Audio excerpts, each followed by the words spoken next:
I'll never forget the sound of those helicopter rotors whirring overhead as that bright orange Subaru Outback descended onto Mayor Johnson's prized hydrangea garden. The windshield bore a simple note that I'd carefully attached before liftoff. It read, "Courtesy delivery from Cypress Bend HOA. Love, Linda." Linda Spalding herself stood on the sidewalk, her face purple with rage, phone pressed to her ear as she screamed something about improper aeronautical clearance and federal aviation violations. I sat in my lawn chair, sipping my iced tea and recording every beautiful second on my phone. For 3 straight days, her car had blocked my garage, trapping my truck inside. Now it was her turn to feel what it was like to be boxed in by someone else's power trip. Let me back up and tell you how we got here. My name's Tyler Vaughn, and I'm the kind of guy who changes his own oil, reads Civil War biographies for entertainment, and always parks his truck inside the garage because that's what garages are for. After 35 years as an engineer, I retired to Cypress Bend, a supposedly quiet neighborhood with what the realtor called light HOA oversight. What she failed to mention was that light oversight meant whatever Linda Spalding, our HOA president and self-appointed neighborhood sheriff, decided it meant on any given Tuesday. Linda ran our community with an iron fist wrapped in a pastel cardigan. She power-walked the streets every morning at 6 a.m. sharp, clipboard in hand, noting violations with the precision of a military reconnaissance officer. Her motto, which she'd actually had printed on business cards, was simple: "If I can see it, I can fine it." The woman once cited my neighbor for having dandelions that were quote-unquote aggressively yellow. I made my first mistake 3 weeks after moving in when I politely declined to participate in porch color synchronization week. Apparently, choosing not to repaint my perfectly fine white porch to match the approved shade of eggshell cream was tantamount to declaring war. The citations started rolling in like junk mail.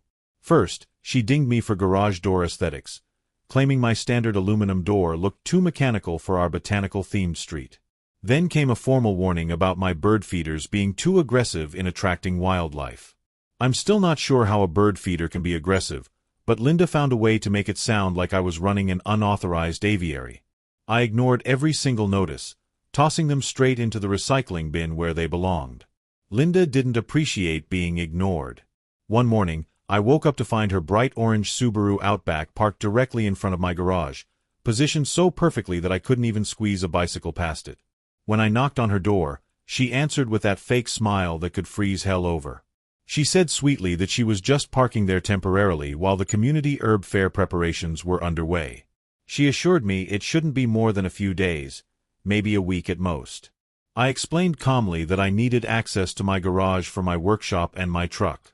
She tilted her head like a confused poodle and suggested that perhaps I should consider adjusting my lifestyle to better align with HOA rhythms and community events. That's when I knew this was intentional. I called the police, figuring surely blocking someone's driveway was illegal. The officer who showed up looked embarrassed as he explained it was considered a civil matter since technically she wasn't blocking the public street. So if the authorities wouldn't help, I'd handle this the civilized way, with the methodical precision of an engineer who'd spent 3 decades solving problems. I documented everything with military precision. Time-stamped photos every 4 hours showing the obstruction. Video evidence of me being unable to access my property. Certified letters sent to Linda requesting immediate removal of the vehicle, each one returned unopened. I measured the exact distance from her bumper to my garage door, which was 18.3 inches, for the record.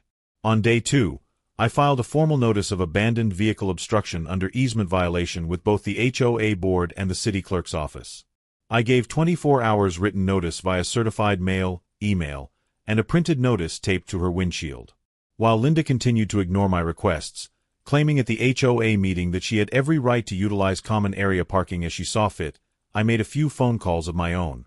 My nephew Jake runs a precision cargo helicopter company that usually moves industrial equipment and emergency supplies. When I explained the situation, he laughed so hard I thought he might pass out. He said he'd been waiting years for a job this interesting. We spent an evening going over the legal requirements, and surprisingly, everything checked out. The vehicle was illegally obstructing access to my property, proper notice had been given and ignored, and as long as no damage occurred during removal, we were within our rights to relocate the obstruction. Day 3 arrived with Linda's Subaru still blocking my garage. At precisely 2 p.m., The distinctive thrum of helicopter rotors filled the air over Cypress Bend. Neighbors poured out of their houses like ants from a disturbed hill. Linda came sprinting down the street in her power walking outfit, arms flailing as she screamed about airspace violations and terrorism. The helicopter pilot, a consummate professional, gently lowered the cargo straps around her Subaru. The magnetic attachments clicked into place with satisfying precision. As the orange car lifted gracefully into the air, spinning slightly in the downdraft, I stood up from my lawn chair and waved goodbye to it. The crowd watched in stunned silence as the helicopter banked left and headed toward downtown. 3 miles away, Mayor Johnson was hosting a garden party for the park's beautification board, which Linda's husband Richard happened to serve on. The Subaru's arrival was timed perfectly, touching down just as the mayor was giving a speech about the importance of respecting public spaces. The hydrangeas never stood a chance. Richard reportedly fainted when he recognized his wife's car descending from the heavens like some sort of automotive deity. Linda's reaction was swift and predictable. She stormed into City Hall the next morning, demanding criminal charges for what she called vehicular theft by aviation. The city attorney, Tom Morrison, later told me he laughed so hard at that phrase that he actually dropped his meatball sub onto his desk. When he finally composed himself, he reviewed my paperwork and found it airtight. Her car had blocked lawful access to my property for 72 hours. Proper legal notice had been given and documented. The helicopter company was fully licensed and insured. The relocation was conducted without damage to the vehicle. And most importantly, the mayor wanted that car off his lawn immediately. The HOA board called an emergency meeting that evening. I attended with my folder of documentation and a thumb drive containing the video footage. The board members looked like they'd aged 5 years in 5 hours. Linda stood at the podium, voice shaking with rage as she demanded the board take action against me for what she called an act of domestic terrorism. Board member Janet Phillips, who'd been on the receiving end of Linda's citations for years, asked to see my documentation. After reviewing everything, she made a motion to suspend Linda pending investigation into abuse of HOA authority. The vote was unanimous, with even Linda's usual allies voting against her. Things moved quickly after that. Richard filed for legal separation, citing irreconcilable differences and acute embarrassment. The city impounded Linda's Subaru for illegally parking on municipal landscaping, and she had to pay $800 in fines plus towing fees to get it back. The mayor personally banned her from all city properties for the next 3 years. But the real blow came when the local news station contacted me about the footage I'd been sharing on social media. The segment aired with the title "When HOA Karen Meets Helicopter Justice," and it went viral within hours. 8 million views in the first week. I made $8,000 from the licensing fees, which I promptly used to repaint my garage door the brightest, most obnoxious shade of orange I could find. I even added a small plaque that read "Helipad reserved for repeat offenders." The HOA couldn't do anything about it because Linda's suspension meant they lacked a quorum to vote on new violations.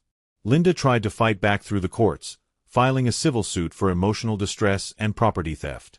Her lawyer dropped the case after watching my documentation and realizing she'd essentially sued herself into a corner. The judge not only dismissed her claims but ordered her to pay my legal fees, which came to $12,400. She was also sentenced to 40 hours of community service specifically focused on parking violation education at the DMV, where she had to watch a video about proper parking etiquette once every hour for 5 weeks straight.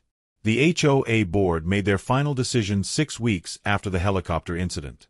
Linda was permanently removed from her position and banned from holding any HOA office for the next 10 years.